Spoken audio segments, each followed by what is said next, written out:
Today's November 5th. It's election day 2019. We are going to do a couple jobs around this person's house for them. One of them is going to be taking a bedroom slab door and replacing it with a new slab door.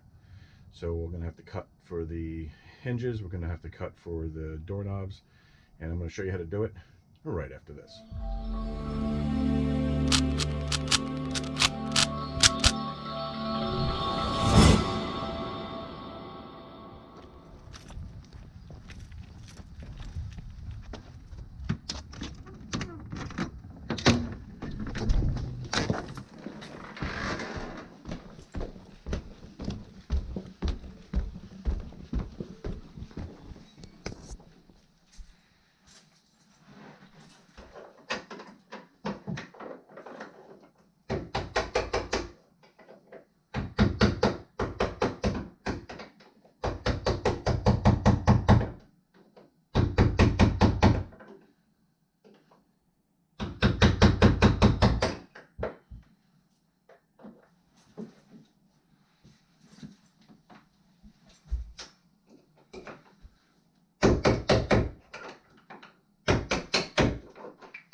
The most effective way to copy your door is to put your new door on the bottom, your old door on top of it, make sure they're facing the same direction, and line them up perfectly with one another.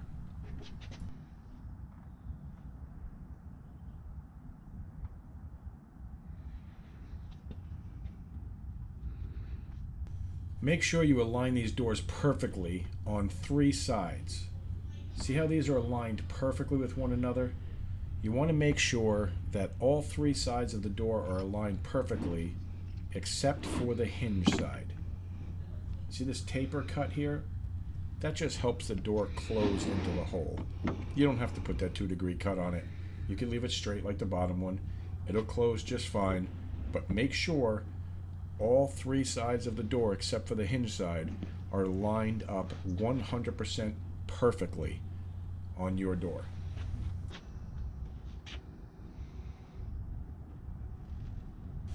Let's just assume that your door is slightly wider and slightly taller. If that's the case, make sure that the tops align.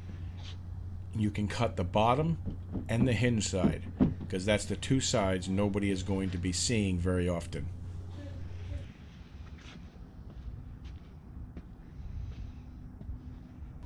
Make sure they're perfect. If you misalign them so much as a 1/16 of an inch, the door may not even close properly.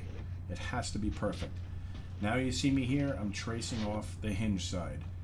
I'm drawing a line on the new door using the old door as a guide because all three sides are perfectly in line.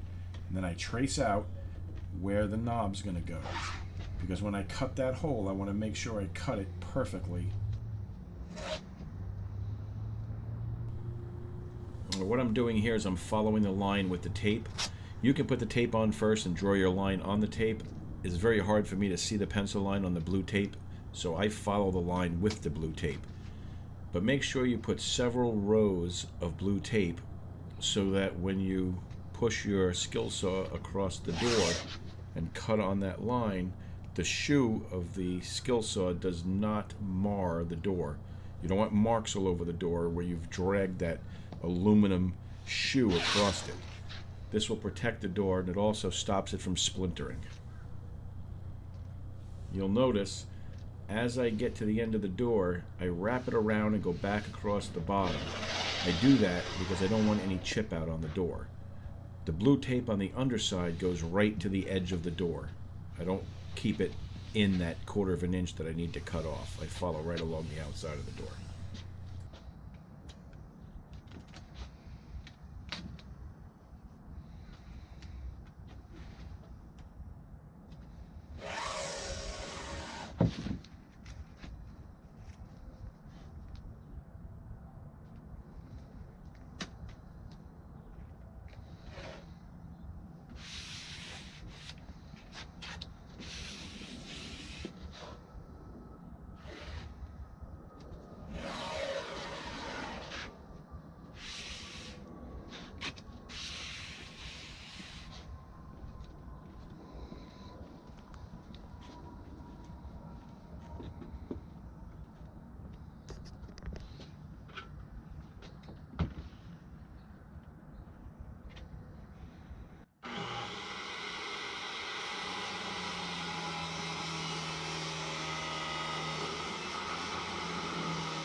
You see this crazy amount of dust we're dealing with cutting this door. This is MDF, medium density fiberboard.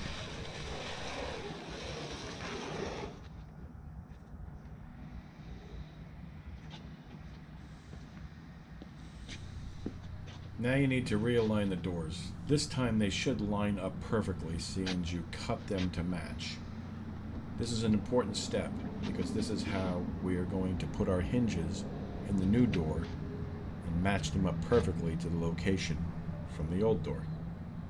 So take a few minutes with this and make sure everything is exactly perfect. You can even put a combination square against the two doors to make sure that they're lined up perfectly.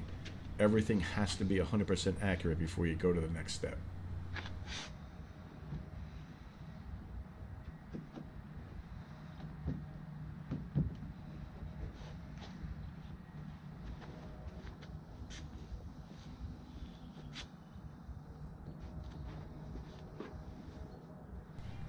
Okay, for this next part, you're going to need a combination square, which is simply a square where you can adjust the ruler. You can make it longer or shorter as it slides in between. Put your pencil point right on the end of where the hinge cut begins, and then move the rule to it and make a mark on the new door. Do that for both sides of the hinge.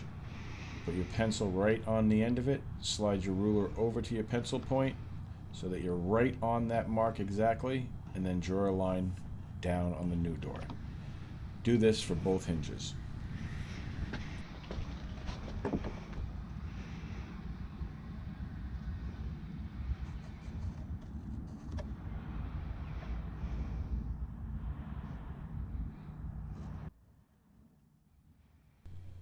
Okay, so this is very important. The next step has to be marking the lock set. So just go over to the other side of the door, draw a circle inside where the lock set goes, because now we're going to unalign the doors. And you won't have a chance to draw that circle in the right spot if you don't do it after you do the hinges. So now you're going to take your combination square and adjust the ruler so that it bottoms out at the back of the hinge. And you're going to bring it to the new door and draw a horizontal line showing how deep we need to cut that hinge into the door. You see both hinges are the same. Mark it on the new door, and when we cut that hinge, you do not want to go past that line. There's not much room past it, but you don't want to go past it. You got to be very careful for chip out there, because there's probably only maybe 3/16 of an inch of wood left. You see how the hinge fits in there and it has a little bit of wood left? Now we're going to line it up with the two lines on the left side as well as the bottom line that we drew, and we're going to draw the curve in so we know exactly where that curve has to be. All you're really doing here is copying the old door to the new door. If you take your time, it's not hard to do. Just follow these steps and make sure that you do it exactly like I tell you, and you shouldn't have a problem at all. Again, line up the three lines and draw the curve in.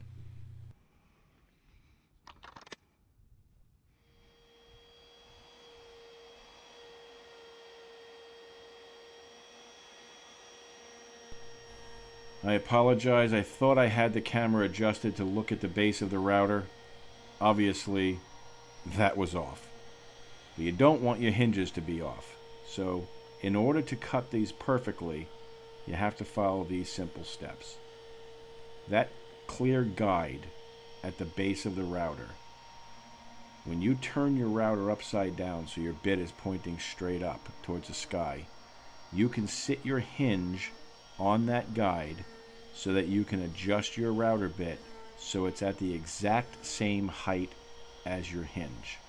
This way, when you cut into the door, you know that that hinge will sit in there and end up being the exact same height as the wood around it, making it a flush fit. And I know what you're thinking. My hinges have square corners. That's not a problem. Use the router to take out as much material as you feel comfortable with. Then score the lines and use a chisel to pull out the rest of the wood. Won't be a problem. It'll be very easy. Just take your time and do not cross the line no matter what. Anything past those lines is going to show as an error when the door's open. And now with the hinge sitting in place, you can see that it is completely flush with the door, and that's exactly what you want.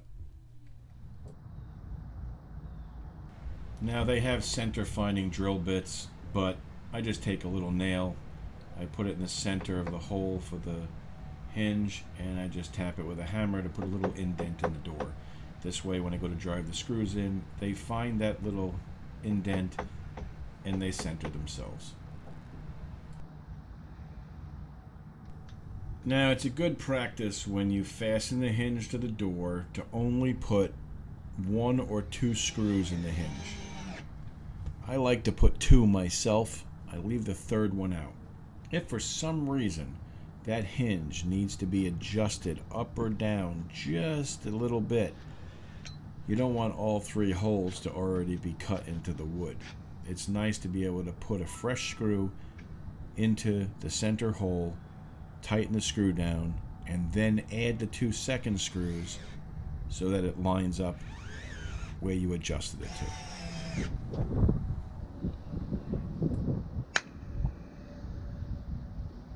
2 3/4, 2 3/8.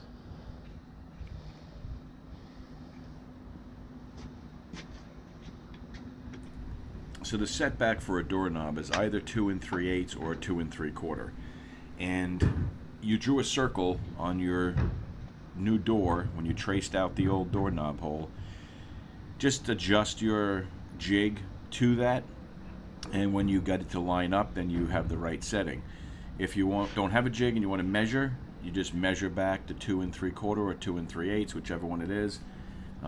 Make a mark there, and you're going to drill through that hole through the door, and that's where your doorknob will go. Now, all of the strikers that come with doorknobs when you purchase them are adjustable. Let me show you here. This here is the striker, and it has a setting on it, and see how this slides in and out 2 3/8 or 2 3/4. You just have to hit that little button and slide it. It also tells you on there which setting it is at. I want to give you another very important tip with this. When you're drilling through the door, if you drill completely through the door so that your drill bit pops out on the other side, you're probably going to get a lot of tear out, and your doorknob plate may not cover it. So I suggest you drill halfway through it, flip the door over. You'll see the hole where your drill bit started to come out. Now you see here, see where the drill bit started coming out? Now you drill from this side into the hole that you drilled from the other side. What will happen is twofold. You will not have any tear out, and the piece of wood, the core that you take out of the door, won't be stuck in your drill bit cylinder. You'll be able to easily pop that out of there. Look here. See how it's sticking out of the drill bit? And I pop it right out easily.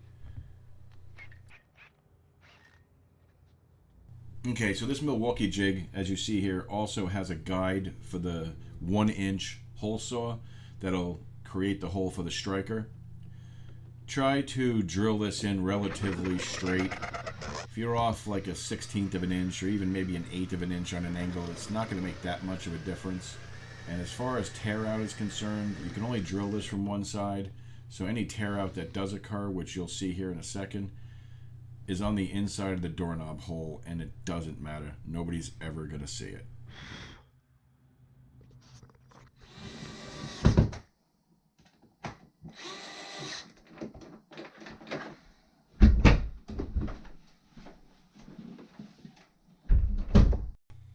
Hey, thanks for tuning in and watching the video.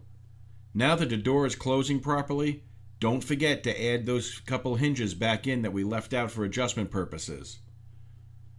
If you like videos like this, I invite you to subscribe to the channel.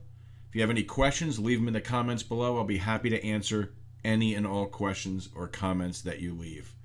Thanks, and have a great day. And also, have a great Thanksgiving, which is coming up next week.